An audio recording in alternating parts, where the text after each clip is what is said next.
One, two, three. Welcome to the latest episode of the Soccer Podcast Show. My name is Paul, I'm your host, and I'm delighted to be joined by my co-host Noel. So Noel, welcome, thanks for joining us today. No problem, Paul. Okay, Noel, we're going to review the two matches played on. So last Thursday evening, aside in Paris, Republic of Ireland lost 2-0 to France. And then last night above in Lansdowne Road, as we can see from the graphic, we lost 2-1 to the Netherlands, or as I call them, Holland. So we'll just go, as well, overall, before we talk about the French game, just your overall reaction to both defeats. Both defeats, a bad week all around, Paul, sadly. I mean, even after we recorded the preview that we made there last Monday, previewing these two games, we sort of felt it was probably more likely two defeats coming, hoping maybe for one win or a point here or there. But at the end of the day, and before we put out the recording, Evan Ferguson, less than an hour after we recorded the show, was ruled out. So it was a bad start to the week, and unfortunately things got progressively worse. Qualification now is done and dusted by the group, and there needs to be a few Hail Marys said for the playoff route now, because the results in that way aren't going our way either.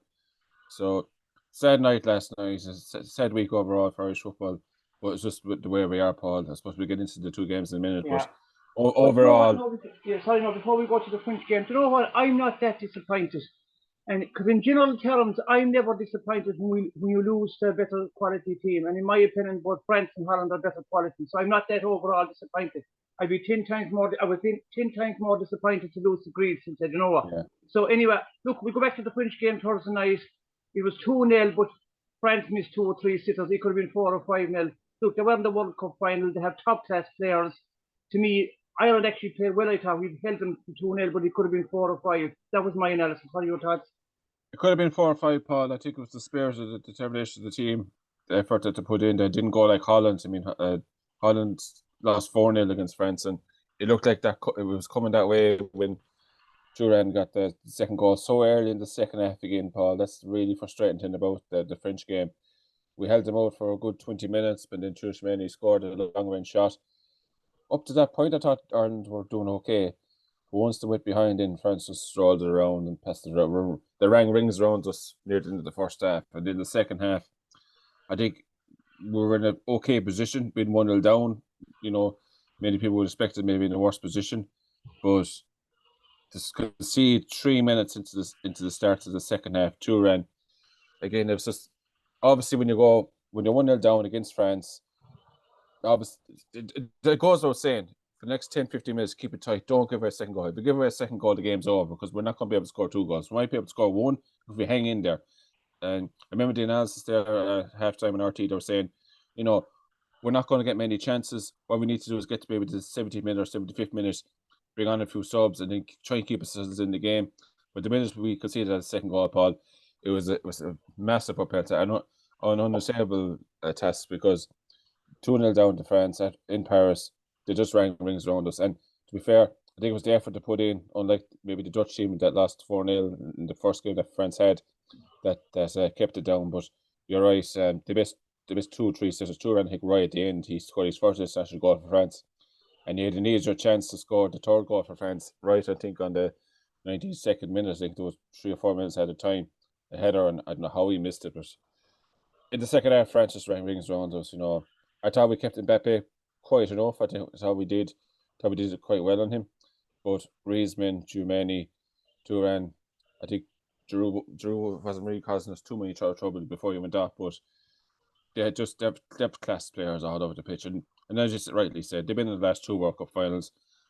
By right, I think there was a bit of a bug in the French squad for the Argentina game. I think Argentina won the World Cup, but I think France on the players they have probably are the better team.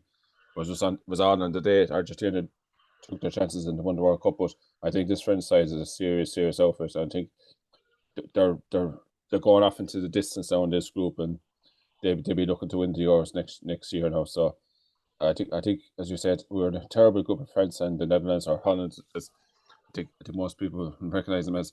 But yeah, Thursday night was they got a chasing, but I have to say they did well to keep it down to 2-0. Other teams would have folded, could have conceded 4 or 5. It would have been a very, very bad night. But The fear we had was that after the French game, they'd be absolutely like on the floor because therefore they would put in that heat as well. Yeah, I know someone mentioned that he was very warm there, I believe. Very warm, and that was the fear I had for the Dutch game last week. Was we put in such a huge effort in the French game with no reward. They were going in downhearted into the Netherlands game, but to their credit, I know we're getting into the Netherlands game now. I thought to put in a good decent performance in the first half. Sadly, again, in the second half, it waned a little bit, and we ran out a bit of energy. And I think the Dutch, in the end, when you look at it, maybe on chances and shots on target and the way they played, probably just edged. But yeah, I think we put in a much better performance against the Dutch than the French. Yeah, Really, look, I know, again, we won't talk too much over the French game. You're just completely outclassed. But the Dutch game, we got a good start early on, a goal after 4 or 5 minutes from a penalty. The Dutch seemed to be slightly nervous. Maybe there was a slight chance for about 5 or 10 minutes if we had really pushed on. The goalies seemed to be all over the shop. Yeah. Maybe to go for the second goal, but when we didn't, then it was obvious. Maybe 15 minutes later, 20 minutes later, they got their penalty back to 1-1. And to me, the writing was on the wall then. That was just my analysis of it. Yeah, I think the Dutch were. I remember hearing in the commentary that I didn't see the press conference Koeman had, but he said that Irish were inferior to us and all this sort of stuff. No, he's probably correct. We are inferior. Correct in that, because normally you don't say them things. Normally you don't say those things, and I'm sure Kinney would have heard that, and he would have put that up on the wall and said, "Look, get stuck into these guys. These guys are." I was going to say something else there. Probably these guys are arrogant, bigging themselves up, like, you know what I mean, and get stuck into them, like we did in 2001 when Keane did that massive tackle on Overmars. And to be fair, I think the Irish team got stuck into the Van Dijk. I think he'd have caused them an awful lot of trouble. I think if you talk to the Liverpool fans, they do find that Van Dijk, he is a bit casual. He doesn't like being roughed up a bit. He doesn't like people running at him and a bit of physicality on him. So he was at fault for the penalty as well, where, you know, I think he missed just a header or somebody hits his hands. It's a clear handball. Definitely hits his hand. If he doesn't handball it could go into an Irish. I think either was right behind him. So the referee pointed it straight away, and VAR was never going to overturn that if the referee saw it and the referee gave it. So it was a great penalty. But even before that ball, I think in the situation that led up to the corner, Ida had a massive chance. I think he should have shot himself. He gave the ball to Jose Obene, who was further out. I think if he just turns and shoots, he has a great chance of scoring. I couldn't believe it when I saw it, but he made up for it. He got the penalty, cool, calm, collected. Great penalty, great start. And as you said yourself, we had a few chances to make it 2-0. We're doing really, really well. It's just, again, the little mistakes. Matt Doherty, the trouble with Ireland is we seem to make an awful lot of mistakes, and we're rightly punished, because at this level, you make mistakes, you're going to get punished. But people talk about the inexperience of our team, but Matt Doherty is an experienced international. Van Dijk clears the ball, it's like a crossfield ball, and he hits it straight to De Jong, the one area in the midfield where there's no Irish player. Hits it straight to De Jong. De Jong plays a beautiful through ball, and even at that, we still can rescue it.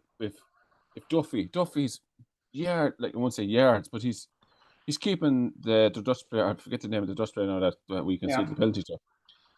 But he's not pushing up with the rest of the defenders. The rest of the defenders are in. I'm not saying they're playing offside, but they're holding a line where they're marking the defenders, marking their attackers, and Duffy's miles. I wouldn't say miles off, but he's way behind other defenders, and he's keeping this Dutch player onside, and he's clearly onside. If you look at the replays.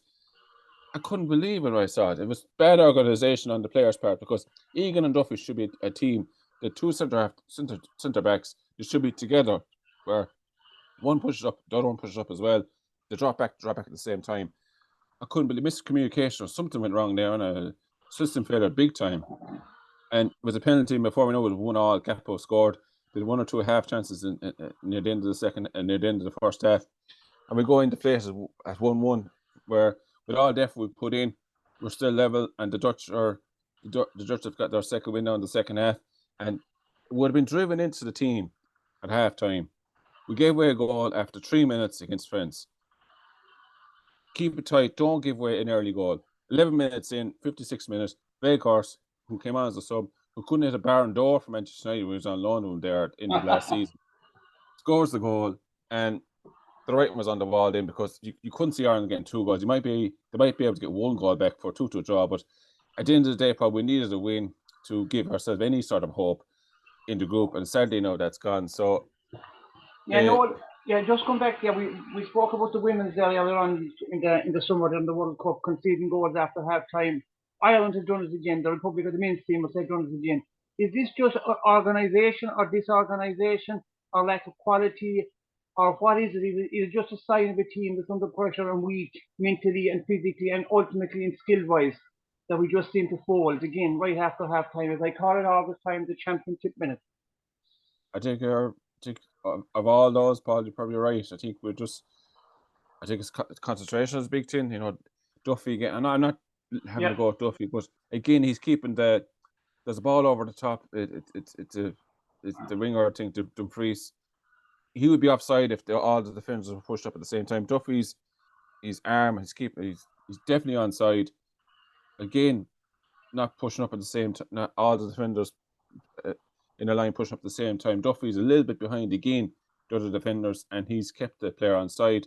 And even at that, I think he could have got a chance to block Weghorst's shot there, but at the end of the day, you know, it's these championship moments, as you said, Paul, yourself, we get punished all the time, and you know, it's frustrating, because I think the Dutch were there for the taking last night. I don't think the Dutch played that well at all last night. And I think we really got into them. I think the crowd got right behind the team. It's just that we have nothing to show for it again. And I remember what the panel on RT was saying, look, we have to call a spade a spade. Kinney's won 5, I think, competitive matches as Republic of Ireland. I think with Azerbaijan, Luxembourg, at home to Gibraltar and Scotland, and I can't think that's I might be missing one, but they're the sides in competitive football that we've won against. We went the whole campaign in the World Cup. We drew against Serbia, we drew against Portugal, but we drew against Azerbaijan as well and lost to Luxembourg. We didn't win one home game in the qualifiers for the World Cup last time out, and it's worrying. Like, you know, he's had 2 Nations League campaigns. He's had the World Cup campaign. Just before we discuss Stephen Kinney again, maybe just finish off the game. The second half, the longer the second half went down, it was 2-1 to Holland. They seemed to control the game, passing it, winding the clock down, doing the things you do away from home when you're leading the game. And Ireland, the last 5 minutes, had a few half chances, but it was really just only half chances. There was no great. But look, maybe, you know, we have to say it's lack of quality. Like, it is. Before both matches, I was watching a few podcasts and listening to reading a few comments, and some lads were saying that Ireland was trying to get 4 points out of the 2 matches. Now, I don't know.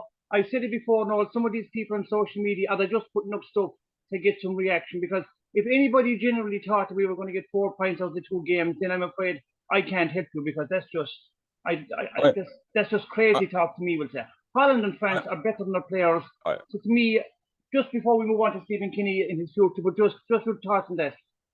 Well, I think we said ourselves we needed 4 points. We never said we would actually get them. We were thinking, we called our predictions at the start of this day last Monday, that we're thinking maybe a 2-0 win for France and probably 1-0 win for Holland on Sunday. That's that. Like, we're more, and was more in hope, Paul. Like, 4 points was what we needed to stay in contention for the group, and because the Greece loss has really, really hurt us. Yeah. Anybody can lose to France at home and away, and that's fair enough. And anybody can lose to the Netherlands, but the Greece was us really put us on the back foot, and we want to be competitive in the groups. Yeah. But last night, you're right. Near the end of the game, I felt we were a bit frustrated watching near the last 10 minutes. We didn't get the ball into the box. We seemed to want to.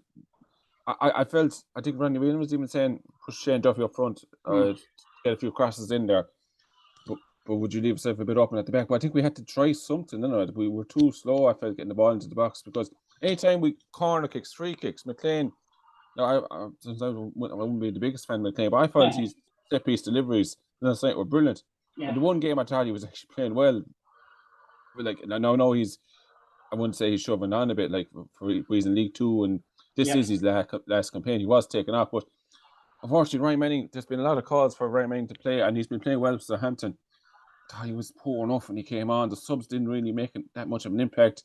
Sinclair Armstrong, like the loss of Will Keane, Evan Ferguson, Troy Parrott, Callum Robinson, You can't afford to lose them players. Can't, we can, well, they're not the highest standard players, but the backup that we have in the forward areas aren't good enough. Sadly, that's just the way it is. Sinclair Armstrong is playing okay at QPR. He came on, he made his international debut last night at senior level. So that's the players that Kinney has at his disposal. And